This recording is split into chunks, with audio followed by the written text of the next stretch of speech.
I've noticed something too. You know what I'm saying? And Oscar De La Hoya, he doesn't mind voicing his opinion and saying different things about other fighters, but I want to bring something to the table that nobody is talking about. Why does all his fighters have problems with weight? Are they being weight drained too much, or do they not have any discipline outside the camp? Because I'm starting to notice now, a lot of his fighters lately have been, most of his fighters lately have been saying, top guys too, all of his top guys lately, they've been saying, bro, if you think about it, from Munguia, he's had trouble at 60, trying to make weight, was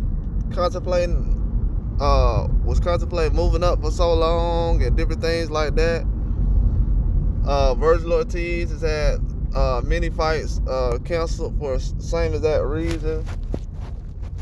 Having different weight issues and things like that. He's probably in the past recently he's been able to make weight very quickly, but it seems like lately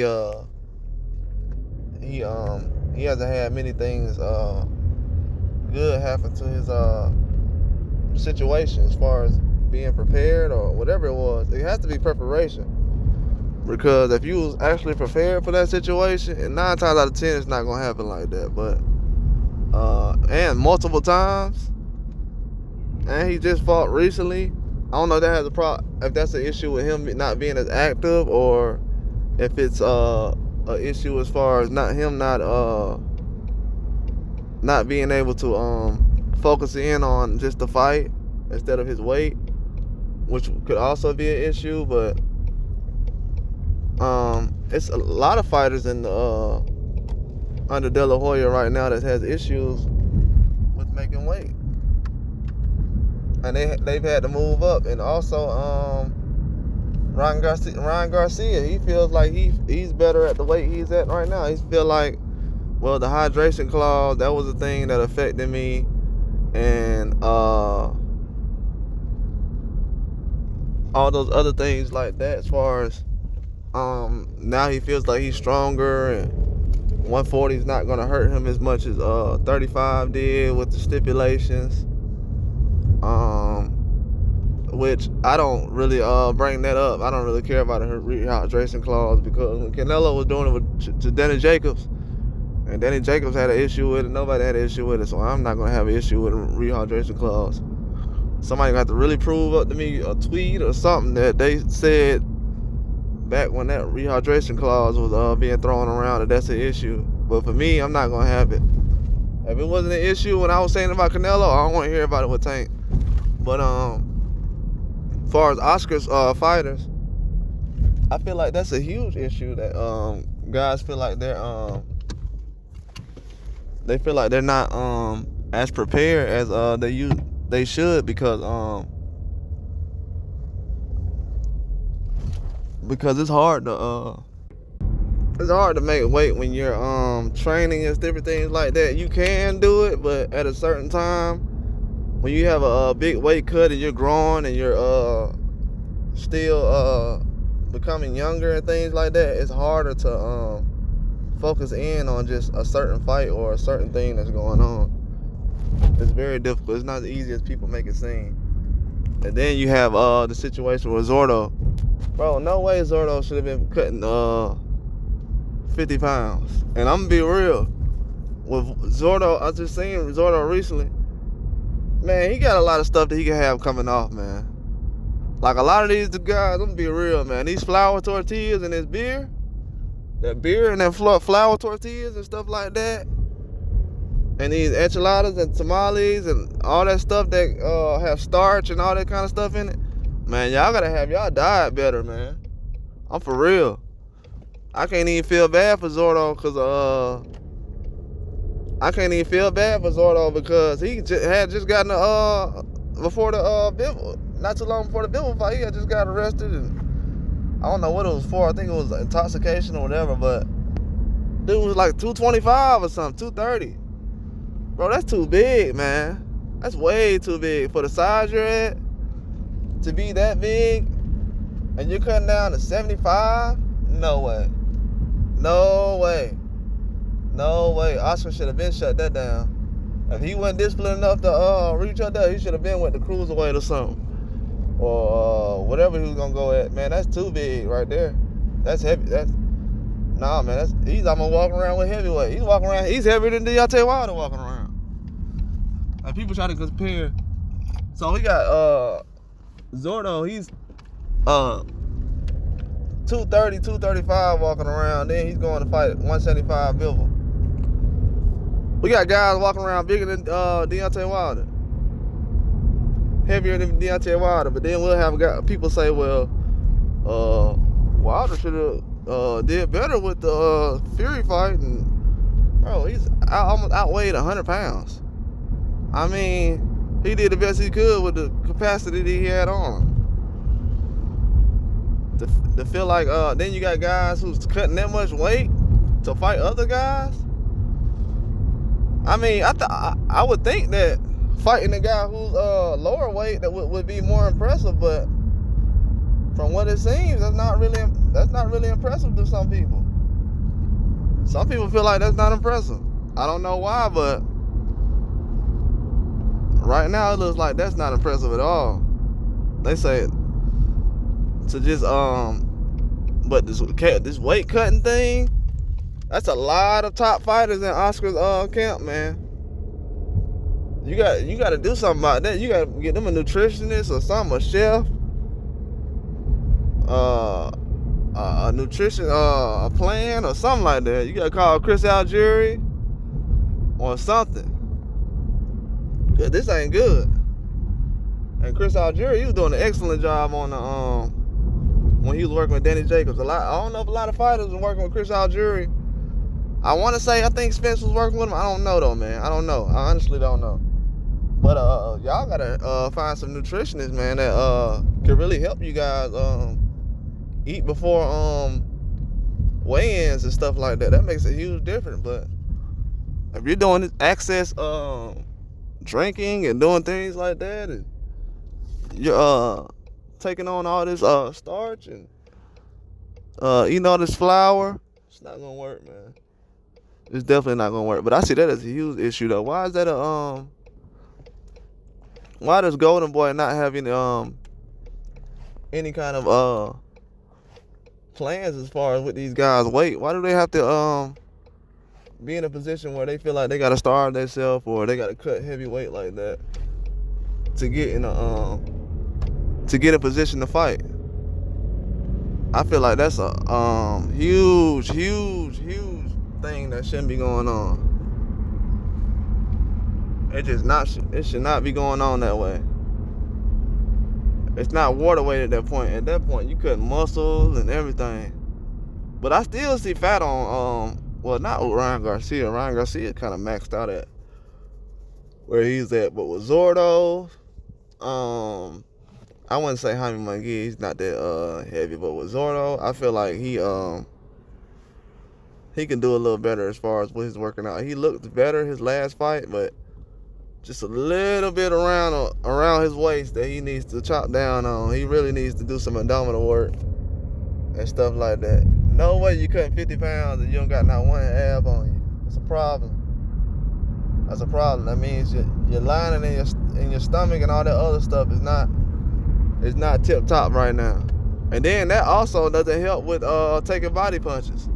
That's why I seen with Joe Smith Jr., if he would have known to go to the body, he probably would have had a chance. And that's for sure. If he would have went to the body and ignored all the headshots and things like that, he probably would have had a chance on Zordo. Because Zordo around the waist, man, he has too much cushion around the waist. He's somebody who should know better than that. Definitely should know better than that. Especially with the weight going on. I don't know why Oscar doesn't have that, man. Oscar's a world-class boxer. He's been in a lot of situations where he went up in weight, up, down in weight. Obviously, it wouldn't be nobody better to ask than him. So why is his fighters catching themselves in a situation where they gotta drain themselves so close to a fight? And why does all of them feel more better like going? I know every boxer will feel good going up in weight. Earl Spence, a lot of these guys, you can't spend 10 years at one weight, man. It's insane. Very insane. That's why Earl Spence ain't really giving out no excuses like that, because he already knows how people will be. If people want to know, like, oh, how would this be? How did you feel about this? If he says, well, I didn't feel as, you know what I'm saying, people gonna say, well, that's an excuse. Seems like everybody over there with Oscar gave an excuse of why they took a loss, and I can't really blame them, because I've been in a situation where I've had to cut a lot of weight to be on not to be on the team, but to benefit the team. You know what I'm saying? I'm better at this weight, so this guy could thrive, and this. It's almost a situation like what Sean Porter explained when he was cutting all that weight that time, and he had to do it for the team. It wasn't like he was less talented or anything. He was just more capable of fighting bigger guys. That's why you have stories of, hey, Sean Porter fought Usyk. Sean Porter fought Boo Boo Andre. Sean Porter fought this guy.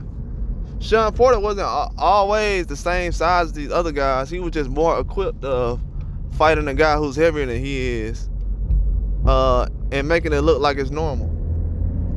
It's always been that situation. He's always been a person. He's not a weight bully. He was easily someone who could basically put himself in a position to make weight.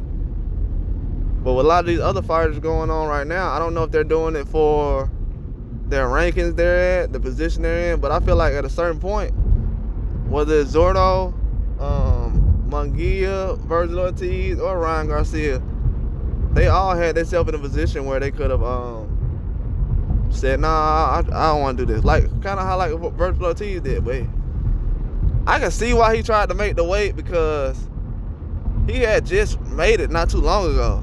So it looks kind of crazy, but it's not, because he's still young and growing.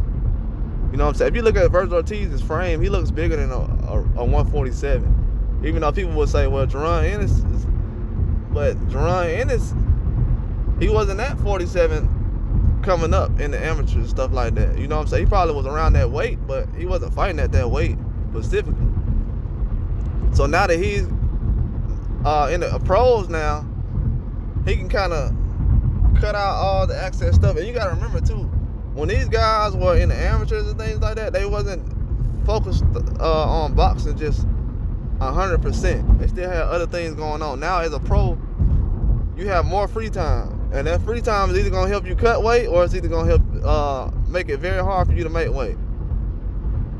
And right now, I feel like that's a team issue. That falls on Oscar De La Hoya.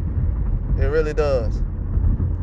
It falls on Oscar De La Hoya, because if they got B-Hop over there, B-Hop got to say something about this too. B-Hop, a workout warrior. What's going on, bro?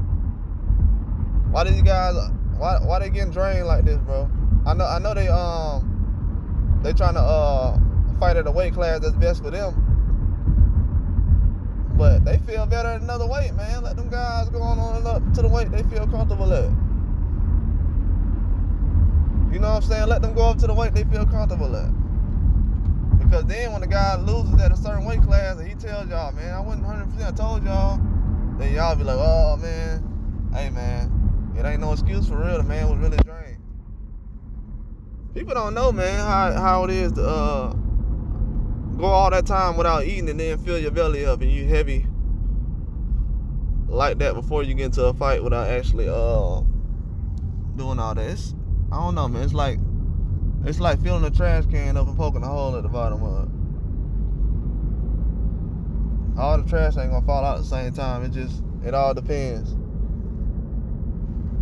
But that really is something that needs to be addressed as far as in that camp, because I know when Benavidez had trouble making weight and different things like that, even though he was 300 pounds or 275 pounds, he used to be big, a heavy kid, a chubby kid, but now he's a workout warrior and he's making weight better than these other guys. I don't want to hear about Benavidez weight. These other guys are walking around losing 50 pounds, man, before a fight. At Benavidez was walking around 230 and then had to get down to 168. You guys are like, wow, look at. But with other fighters, I mean, it's an exemption. Y'all don't really care. It's null and void for y'all. But for me, it's valid for me. For these guys to be cutting that much weight, that's definitely an issue. And they're not even at the weight class as long as a guy like Spence is. Spence has been in that weight class for years. These other guys haven't even been in the weight class that long. So I feel like a lot of those things definitely have to change ASAP if we're gonna be moving forward with anything productive as far as with the way they're planning these fights and scheduling them out. Because now, when you have guys like Ryan Garcia, people would have thought, oh, he was going to be a player, a long-time player in 135. No, he was at 135 just that last fight. And the rehydration clause, it seemed like it took so much out of him that he really don't want to do the 140 thing no more. I mean, the 135 thing no more. He want to go to 140. You know what I'm saying?